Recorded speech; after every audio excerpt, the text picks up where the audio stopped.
In our previous video, we introduced indices, and we said that just like that, if the value of we are having a general term x to the power 4 or x to the power 3, this x is the base, and these 4 and 3 are indices. So in other words, as for now, 4 and 3 are the indices.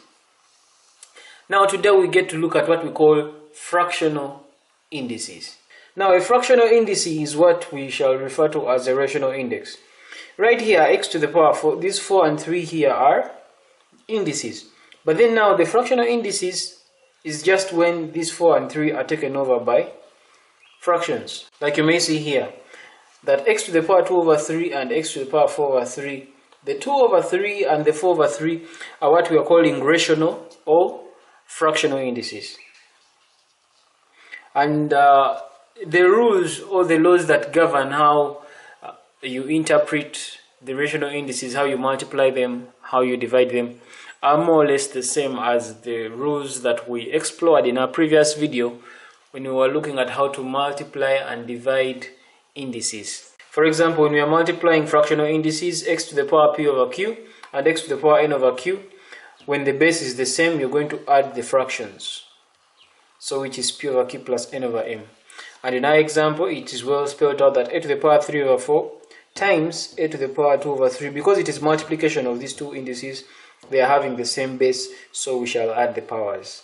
And so it's going to be a to the power 3 over 4 plus 2 over 4. When we add that to fraction, those two fractions, we end up with a to the power 5 over 4. When we are dividing, it's just like before. When we are dividing indices, if they are having the same base, we subtract the powers. So right here, it's p over q over n over m. In our example, it is a over 2 over 3 divided by a to the power 4 over 3. Because the a is the same base, we shall maintain the base, but what shall we do to the powers? We shall subtract them, which is 2 over 3 minus 4 over 3, and our answer will be a to the power negative 2 over 3. Again, when we are having p over q to the a to the power p over q, this is the fractional index. All this is still to the power n over m. It's the same as saying this times that. So in our example, it is a to the power 4 over 5 times, and all this whole thing is still to the power 2 over 3. So it is this fraction multiplied by that fraction. It is still the same as saying a to the power 8 over 15. A to the power negative p over q is going to be equal to, now for us to remove this negative, we have to find the reciprocal of a.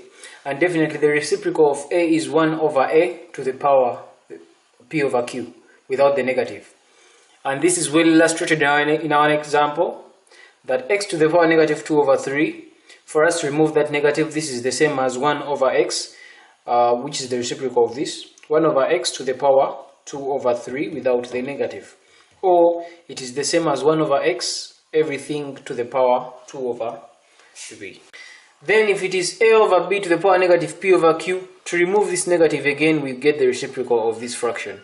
So it's going to be b over a to the power p over q without the negative. Just like here, 2/3 to the power negative 4 over 5. To get rid of that negative, we get the reciprocal of this, which is 3 over 2 to the power 4 over 5 without the negative. Now, we are going to be using these laws in solving numbers or in solving these fractional indices in our upcoming videos. Thanks for tuning in. Stay tuned for more of these videos. I encourage you to subscribe and hit that like button and share this video for those who may be in need of it. For Kisembo Academy, this is Arnold Rangakuramya.